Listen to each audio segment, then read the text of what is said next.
భగవంతుడిని కళ్ళతో స్వయంగా చూడాలనుకోవడమే లక్ష్యంగా పెట్టుకోకూడదు. రాయిలో పరమాత్మ ఉంటాడు, చెట్టులో పరమాత్మ ఉంటాడు, ప్రతి ప్రాణిలో పరమాత్మ ఉంటారు.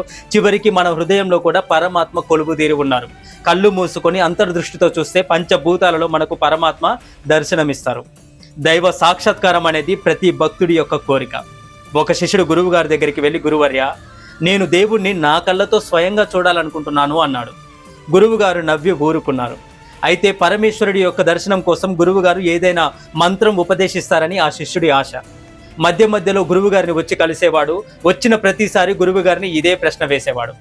ఆయన నవ్వి ఊరుకునేవారు. ఒకసారి అతను వచ్చినప్పుడు గురువు గారు అన్నారు, ఎండలు ఎక్కువగా ఉన్నాయి, నదికి వెళ్ళి స్నానం చేసి వద్దాం పదా శిష్య అని అతన్ని నదికి తీసుకొని వెళ్ళాడు. నదిలో శిష్యుడు నీళ్ళల్లో మునిగి లేద్దాం అనుకుంటుండగా గురువు గారు అతని తలపై చేయి ఉంచి తీయలేదు. కొద్దిసేపు ఆయన శిష్యుడి తలను నీళ్లలోనే ఉంచేశాడు. శిష్యుడు ఊపిరాడక గిలగిలా కొట్టుకుంటున్నాడు. తర్వాత గురువు గారు చెయ్యి తీసేశారు. ఏమిటి గురువర్య ఇలా చేశారు అని శిష్యుడు అడిగాడు.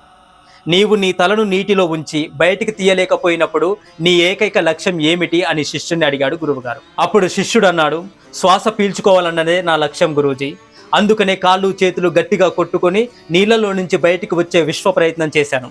ఊపిరాడకపోతే బ్రతికి ఉండలేను కదా గురూజీ అన్నాడు.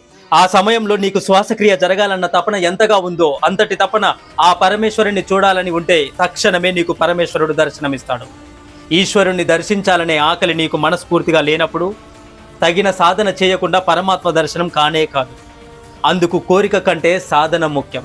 ఆ లక్ష్యాన్నే ఎల్లవేళలా మననం చేస్తూ ఉండాలి. ఆ లక్ష్యాన్నే స్వప్నంలో కూడా చూడాలి. ఆ లక్ష్యం కోసమే జీవించాలి. మనసును, బుద్ధిని, శరీరాన్ని ఆ లక్ష్యం కోసం ఏకాగ్రచిత్తం చేయాలి. మరో విషయం గురించి ఆలోచించకూడదు శిష్య అని బోధించాడు ఆ గురువు గారు.